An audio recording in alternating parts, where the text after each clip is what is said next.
may fall in love too fast. Give everything to make this last. That's just who I am. That's just who I am. I'll probably even put you first and forgive you even when it hurts. That's just who I am. That's just who I am.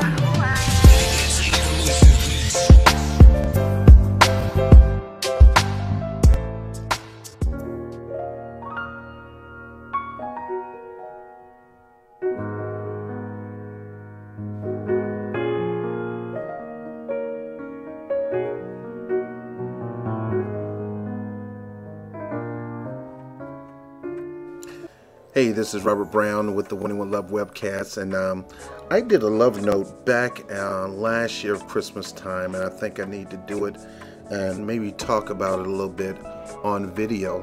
So it's a Winning with Love note, and I did it on Christmas 2014, and it's entitled Fearless Love. And I basically said, refuse to allow the fear of losing those close to you flood your life. Do not allow the fear of losing people to flood your life. We all go through those fears. We all bring people into our life, and quite frankly, some people are gonna leave. Do that mean you need to push them out of your life? Nope. Let God do what He need to do with them. You're a reacher outer. You're not a push awayer. Jesus is a reacher outer. He's not a push away. Even when he whipped the money changers in the church, those very people that he whipped, he died for them. He gave his life for them. He gave them every ounce of his love. So, so going back to what I was saying, refuse to allow the fear of losing those close to you flood your life. You can't let that flood your life. It will bombard you. It will suffocate you. In some cases, it will imprison you. The thought of losing somebody. And the scripture said, the scripture talks about our thinking, what we think about really what we bring about. So you don't want to always be thinking about it. You have to break away from that. Because that, if you don't, it will imprison you. It will bog you down, and it will cause you to become depressed. Now, my last marriage, I really loved my wife. We're willing to do anything for her. We had our fights and our differences, but the fear of losing her overcame me more than anything. And eventually I ended up losing her. Why? Because my fear attracted what I didn't want. Faith attracts what you really want. Fear will attract what you didn't want. But it's your thinking in your mouth that will pull it in. Right thinking will pull in right things. Right talking will pull in right things. Wrong thinking will pull in the wrong things. Wrong talking will pull in the wrong things. It's up to you. So refuse to allow the thought of losing people flood your life. Now, I explained to you, I had my share of fears. Being in my 40s, single with no kids, no woman to demonstrate her love to me, and me being a lover, I love to demonstrate my love to people. I would love to do. Right now, I'm single as they come, and not that I have to be. I don't know why. Quite frankly, I never gave up on my relationships. I guess they gave up on me.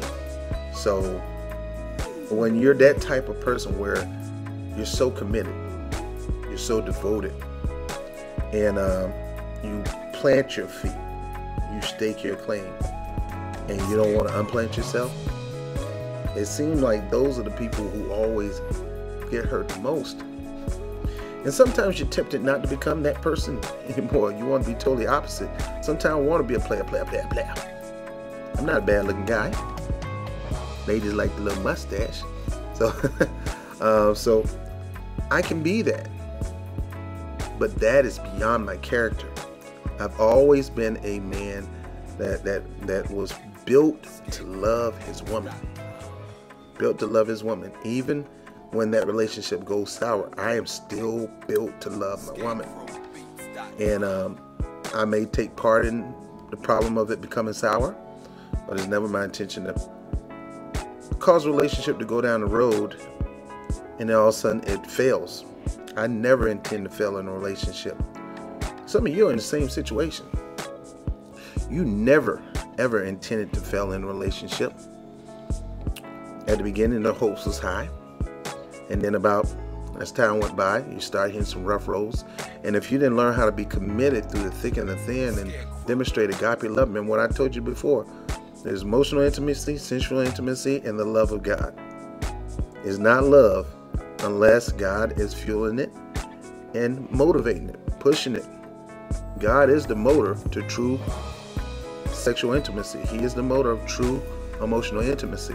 If he's not involved, it would never ever be called love. You can call it love, but just because you call something, I can call a cat a car. That don't make a cat a car. He's a cat.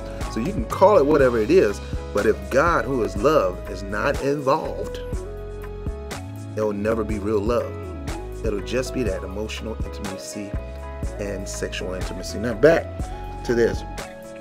I mean, look, I had my share of upsets and disappointment, man. You know, I messed up a good career in the military because of my stupidness. But I did meet a beautiful woman and had a beautiful child. And the end of the story is I ended up losing my child. That relationship went sour, even though we're good friends to this day. But, you know, I had a beautiful wife and kids, and I love being in a family. And then when my son died, it devastated me. So these are things that I love so dearly. And it seemed like every time I love something, the fear of losing it comes in the way. You know, because the last thing I lost, I wonder how long this is going to last. You ever thought that before? I'm sure you thought that before. I'm not the only one that thought that before. So the fear, we're allowing the fear of losing people begin to dominate us, and we can't do that. That's that winning with love note. Refuse to allow the fear of losing those close to you flood your life. Yeah. Then I remarried. Fell in love with a beautiful woman, Denise, woman of God. Had a beautiful son. She had her own kids. I had like a ready-made family, which was pretty cool. I instantly became a granddad, which was pretty cool. And the kids are growing to this day. They live in New York. I don't get a chance to see them, but I would love to see them. But me and Vinny, my stepson, we still communicate. We still talk. I still call him son. He still call me pops, because what me and her had has nothing to do with what me and him had. But I genuinely love the mother. But somehow, again, I ended up losing that relationship. I married that woman. And also, now, here's another ticket. Never regret the relationship you had with that person. Never regret it. Especially the good times. Never regret the good things. Thank God for the good times in that relationship. I thank God for the good times in my marriage with Vicky. I thank God for my son. I thank God for the time that we had together. I thank God for my marriage with Denise. And I thank God for my relationship with Vinny to this day. I thank God for that. So never regret. Because regret is another whole package that can cause you to sin. Never regret your relationship. Now, you regret the end of a relationship. Everybody does. Nobody likes to lose in a relationship. So you may regret the ending of a relationship, but never regret the relationship itself. I want you to listen to me, because we learn from those things. Those things make us bigger and better if we kind of took it the right way, the positive way, went to God and let him show us how to do it. The scriptures say all things work for good for those who love the Lord and are called according to purpose. So I don't care how bad it may be, God can make something great out of that. So yes, you probably went through your 4th divorce. I've been married twice. Think I'm gonna give up on marriage? No, because it wasn't the marriage. It was the person that was married and didn't know how to learn how to walk in God's love unconditionally. And that's why this ministry, that's why this platform is here, because we're teaching people how to do that. I'm teaching myself. The Spirit of God is teaching me how to do it, and I'm teaching you. And I'm preparing for the next marriage, because I will get married again. I do want kids, so, you know, but I'm not, that's no big deal. That's not the criteria, but I do want kids. So I don't regret what I had in the past. I thank God for it. I don't like how it ended, but it ended. Whoop-de-doo. I mean, let it go. Move forward. My last relationship, I love that woman with all my heart. I love her. I love her kids. How it would end, I didn't like it. And it still bothers me to this day. But I fight hard to continue to love her, love those kids, and I hold nothing against it. I chalk it as a learning experience, and let God do whatever He need to do between me and her. You know, I'm not in control. I leave it in God's hand. Now, back to this. About me, 40s, single, no kids, no woman to demonstrate my love to, no woman to demonstrate her love to me. That itself is tough, because I'm a love machine. Hey, hey, hey. Old Wham song. I'm just a love machine, and I don't work for nobody but you. Anyway, I'm a love machine. In me is love. My whole life is love. So I'm built to love. My friend got a ministry called Build to Prosper. I'm built to love. And so when I'm not in the position where I can demonstrate it, I get frustrated. I get depressed. I can get possessed. I can get oppressed. I can get that way because I'm not allowed to be who I really am, a lover. Can you imagine God, you blocking Him where He can't demonstrate His love to you? You know, there's certain things that we do that block God from demonstrating His love to us. Sin is one of them. Sin is a big, huge one. It's not, God just want to shower you with His blessings. He want to bless you left and right, up and down, and all around. But certain things we do block the blessing. You'll never experience the full capacity of the love of God when you're in a line of default. Rejection, fear, unforgiveness, different sins, and things like that. That blocks us from having that building that relationship with God. It blocks us. God is always ready, always on point, ready to love you. But there's things we do that blocks Him for giving Him all His love. See, God want to do it better than Anita Baker, giving you the best I got. Now, back to this. My fears have been my reality far too long. And your fears have been your reality far too long. And one of those fears is the ability to love people.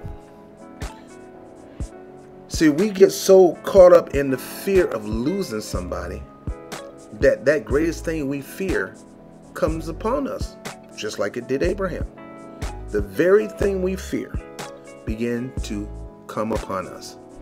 So the fear of losing a relationship, if that is dominant in our mindset, in our mentality, in our membrane, in our frame of thought, sooner or later, you're going to experience that. And if you're talking it, if you're thinking it, you're going to experience it. So now here comes the next relationship. You're looking at the same relationship with those old lenses. You're over there like this. Okay, I got this new beautiful woman in my life. Hold on. Let me get my glasses. Man, you better take those glasses and put on another pair of glasses, a positive glass. See, there's two ways of looking at things, negative and positive. How are you going to look at it? It's your choice. The love of Jesus is for all, even those that hate us. I know me and you ain't the same. What about love? I know me and you ain't the same. What about love? I know me and you ain't the same. What about love? I know me and you ain't the same. What about love?